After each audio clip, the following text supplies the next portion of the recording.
Kamusta po? You're watching the News Listener. Ako po si Angelo at pag-usapan natin to guys yung recommendation ni former Senior Associate Justice Carpio na mag-file ng ethics complaint laban kay Chinador Marcoleta. By the way, kung natatandaan nyo, itong si Marcoleta naghamon ng debate kay Justice Carpio. At before sila magdedebate, ni-recommend ni former Justice yung pag-file ng ethics complaint dahil sa mga pinagsasabi ni Marcoleta na i-give up yung ating KIG. Ito yung Kalayaan Island Group. Okay? At guys, kahit to, para malinaw din, kahit malayo yung Kalayaan Island Group, okay? Nasa batas na po ito noong panahon pa ng tatay ni Marcos Jr. Okay?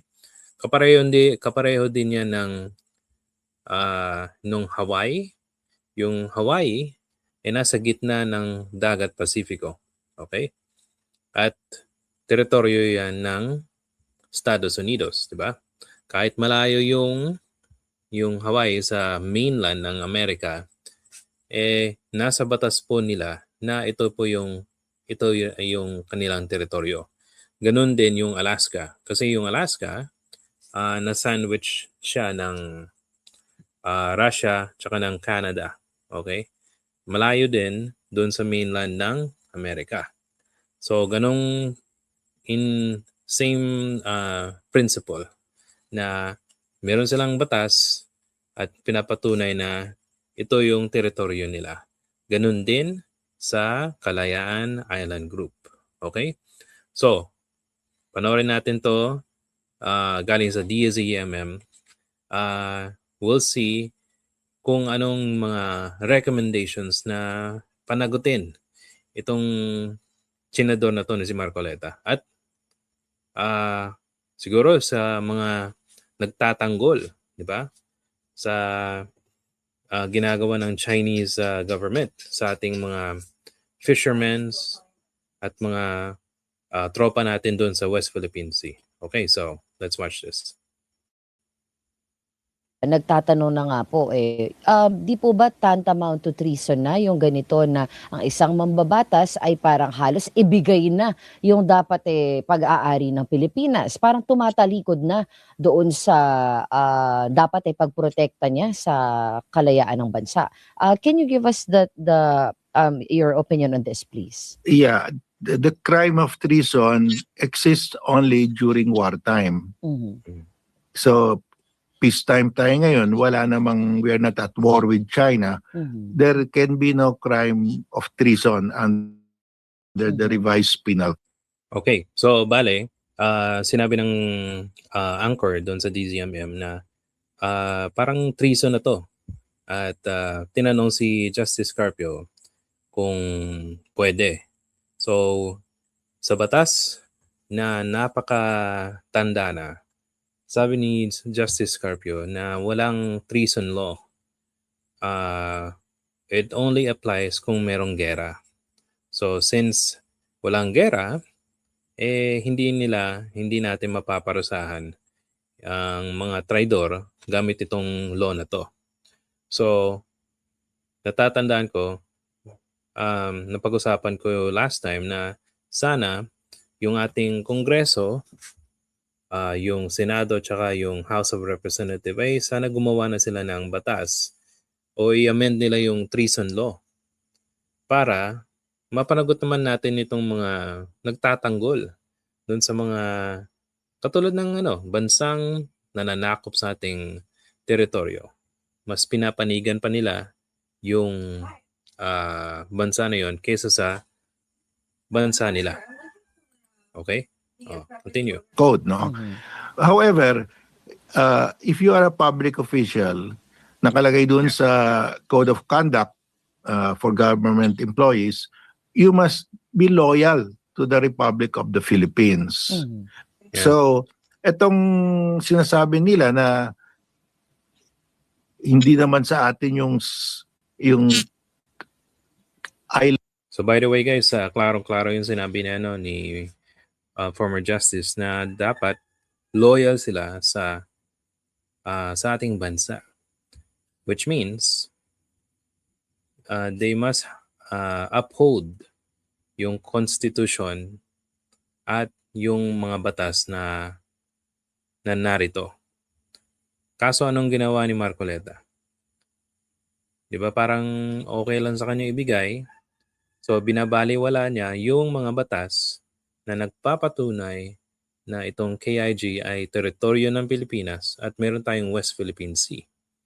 So doon pa lang, doon sa hindi niya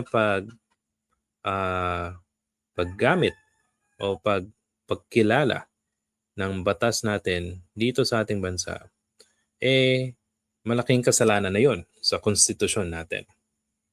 Of the KIG outside our EEZ, that is against the official position of the government. That is contrary to our constitution, contrary to existing legislation. So tingin ko that's disloyalty already. No? Kasi klaro, when you become a public official, you take an... Ba? Tandaan niyo yung sinabi ni Justice Carpio? Disloyalty sa dishonesty. Gusto ko ilagay yung dishonesty.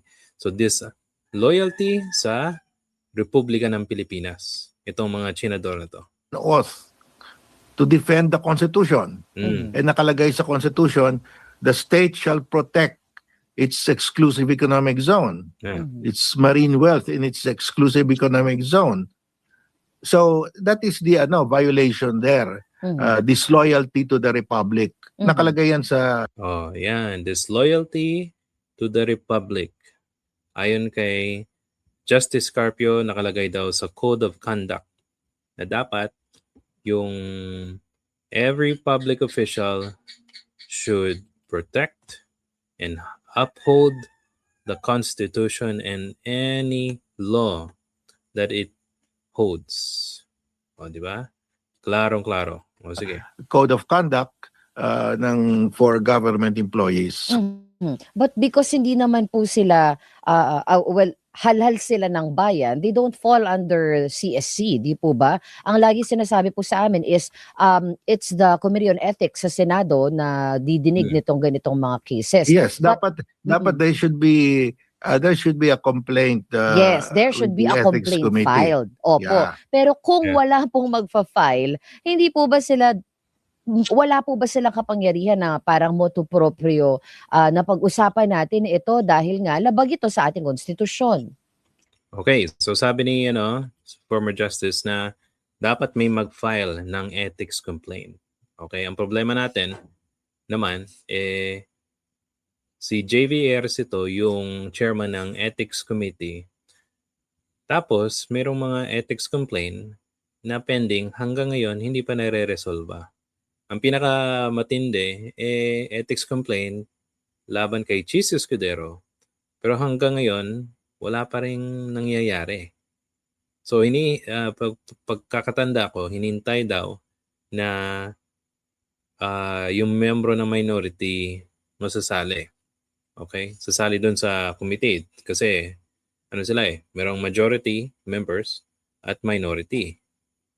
Another problem ko naman is itong mga senador na to, magkakaibigan na to matagal na. At hindi mo talaga, may isip mo talaga na meron ba talagang napaparusahan itong ethics committee kung merong mga bastos, may mga senador na hindi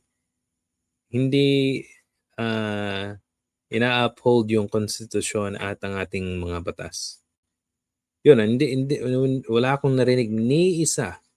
Kasi nung last election or 3 years ago, natatandaan ko ang daming mga bastos sa mga bibig galing sa mga senador. Ang dadami nila nagsisigawan pero walang nangyayaring walang nangyayaring pagpapanagot, didisiplina sa mga senador na to. So nakakaano yan. Para sa akin, nakakawalang gana. Okay? Sige, continue natin dito. Yeah, dapat one senator should bring it up, no, and file a case against them. Pero baka meron mag-file, who knows? Mhm. Uy, parang meron kayong alam, Justice, na hindi namin alam. May bumulong po ba sa inyo? Okay, Justice, let me pursue that, yung kung magkakaroon nga ng complaint, ng complaint sa Ethics Committee, do you think we should we should entertain, or the Senate should entertain that at all? Kasi medyo na naman po tayo, dumarating tayo doon sa punto kagaya nitong committee report ng Blue Ribbon, medyo lumambot yung kanilang statement or committee report. Baka ganun din ang... Okay, well anyway, dyan na muna tayo guys. So that means anyone can file an ethics complaint, kahit sino po, kahit private citizen, kahit senador daw, laban kay Marcoleta sa kanyang statements. Remember, siya mismo nagsabi na i-give up natin yung KIG. Okay? Tapos sasabihin niya, it was taken out of context. Okay? Parang si Marcoleta. Ano tawag nito? Si Duterte. Kumaga, yung mga spokespersons ni Duterte nung panahon na yon, sinasabi na it was taken out of context, joke lang, and all that. Okay, kahit na nasa record, nasa online na i-give up, 'di ba? Ang maganda sa online ay hindi mawawala na ang itong impormasyon na to, unless may gagawin sila para pabanguhin o ilihis ang any statement or anything that bring their bad image. Di ba? So yan, ini-insist pa rin niya, hindi pa siya humihingi ng tawad sa KIG. So, alam mo talaga na yung interest niya hindi dito sa Pilipinas. Okay, so guys, dyan na muna tayo. Thank you po sa mga nanonood at kung nagustuhan niyo po ito, please hit that like and subscribe button. At kung meron po kayong komento, paki-comment po sa ating comment section. I'll see you po sa susunod na video.